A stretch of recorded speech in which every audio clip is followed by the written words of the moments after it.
Bénisseur, je vous salue dans le nom puissant de notre Seigneur et Sauveur Jésus-Christ. Et j'en profite de l'occasion pour présenter nos condoléances à la famille éprouvée. Mes frères et sœurs, écoutez-moi très bien. Il est écrit ceci dans la Bible. Il y a un temps pour vivre. Il y a aussi un temps pour mourir. Aucune personne ici, telle que vous êtes ici là, aucune personne ne connaît le jour de sa mort. La mort nous surprend tous. Et la maladie nous surprend tous. Même si tu manges bio, même si tu dors climatisé, il est écrit ceci dans la Bible. Tu es poussière et tu retourneras dans la poussière. Mon frère, ma soeur, la chose la plus importante, c'est le salut de ton âme. C'est ça la chose la plus importante. La chose la plus importante, c'est d'être sauvé. Ce soir, mon frère, ma soeur, nous ne sommes pas venus te prêcher une église. Nous ne sommes pas ici pour te prêcher une religion. Mais nous sommes ici pour se prêcher Jésus-Christ. Et nous sommes ici pour te dire ceci. Le jour du salut a eu un commencement. Le jour du salut aura une fin. Mon frère, ma soeur, écoute-moi très bien, mon frère, ma soeur. Ta vie telle que tu es là ne t'appartient pas. Ta vie appartient à Dieu.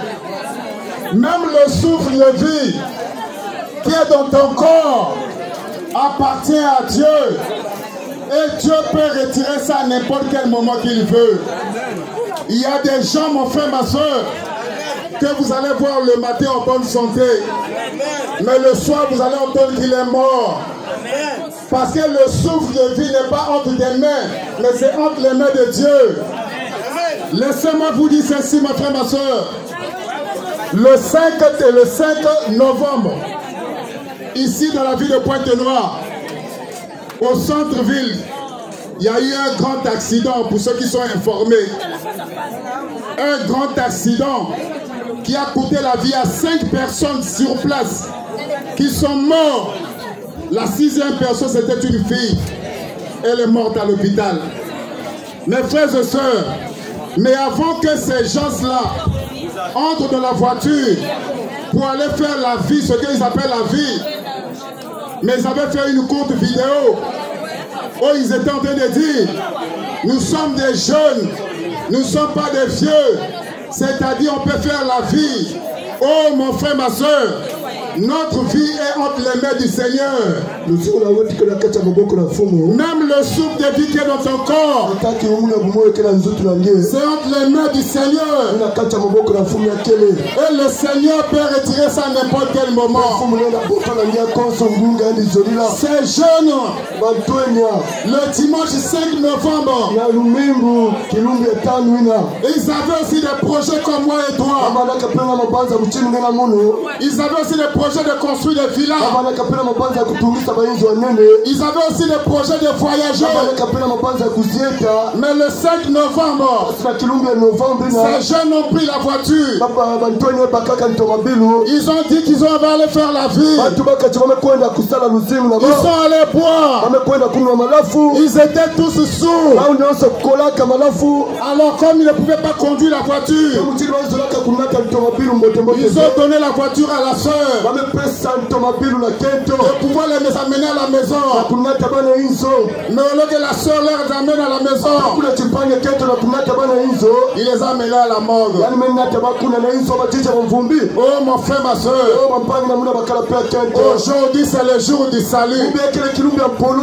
Aujourd'hui c'est ton jour de délivrance. Ne joue pas avec ta vie, parce que ta vie ne t'appartient pas. Mais ta vie appartient à Dieu. Je vais vous lire une écriture de la Bible.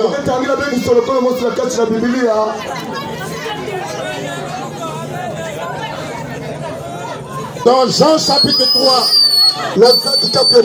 À partir du verset 16, il est écrit car Dieu a tant aimé le monde et qu'il a donné son Fils unique, afin que quiconque croit en lui ne périsse point, mais qu'il ait la vie éternelle. Mon frère, ma soeur, aujourd'hui, comme je viens de vous le dire, c'est le jour du salut, c'est le jour de délivrance.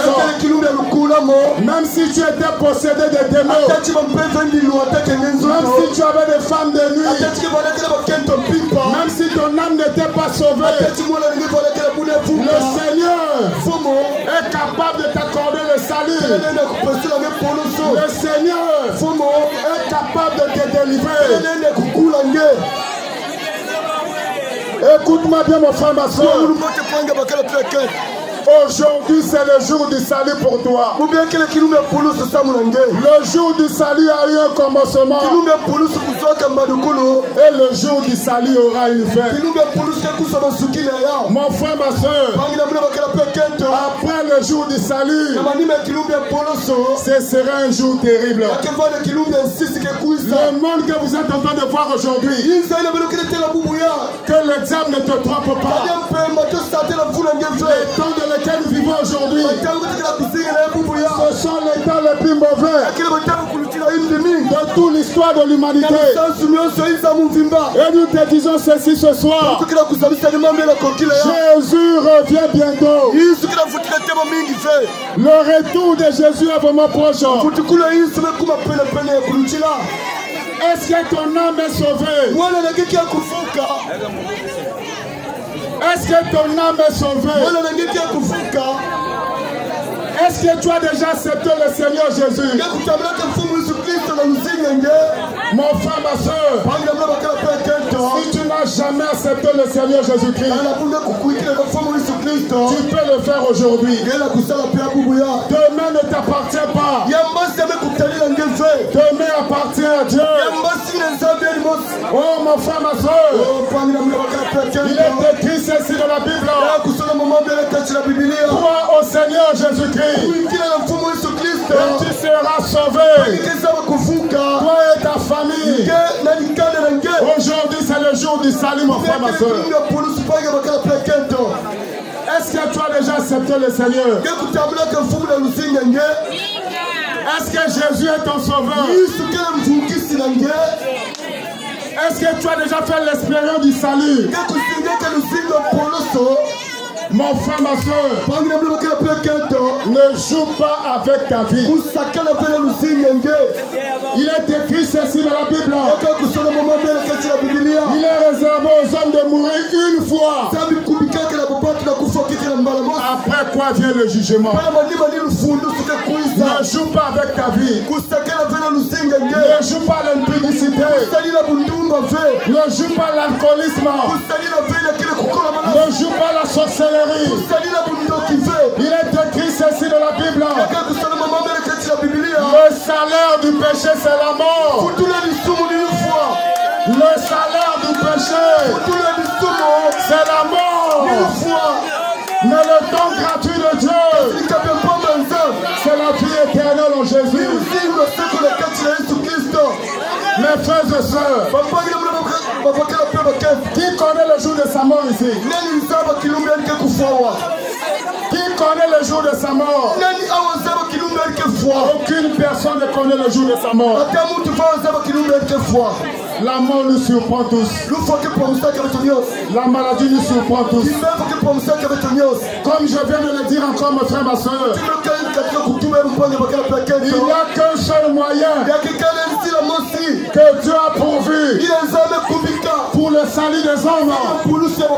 C'est Jésus-Christ. En dehors de Jésus, il n'y a pas de sauveur.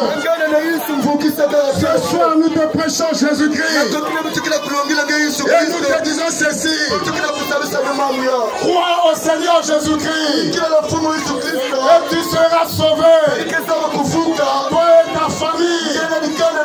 Mon frère, ma soeur, ne joue pas avec